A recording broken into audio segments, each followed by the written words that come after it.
ভাই আমরা কোন মুইজান কোন যে আপনারা আমনে নিজেই কোন। প্রথমত আপনারা নির্বাচনের আগ পর্যন্ত আপনারা ফতুয়া দিতে দিতে দিতে দিতে শেষ করে আলেছেন। জামাত ইসলাম কোন ইসলামিক দল না।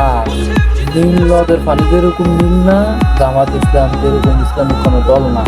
আচ্ছা দইরা নিলাম আপনার কথা ঠিক। আবার আপনি কি কোন ইয়া শুরু লাগাচ্ছেন, বয়ান শুরু লাগাচ্ছেন। জামাত ইসলাম শহীদ মিনারে গেছে ফুল দিচ্ছে, এটা তো সিরিকি কাম। ভাই আপনি তো কইছিলেন জামাত ইসলাম ইসলামিক দল না, বিএনপি একমাত্র ইসলামিক দল। খেলা বলে আপনারা বিএনপিতে সাপোর্ট করছেন, বিএনপির ভোটে খারাইছেন, ঠিক আছে মাইনা নিলাম। জামাত ইসলাম একা শহীদ মিনারে ফুল দেয় না, ফুল তো বিএনপিও দিচ্ছে। তো এগুলো তো আমরা কিছু কম না, খালি জামাত ইসলামের দোষ না। একে তো এরা ইসলামিক দল এটাও মানেন না, আরেক তো এরা কোনো কাজ করলে এগুলো খালি ফতুয়ার উপরে ফতুয়া দিতে থাকে।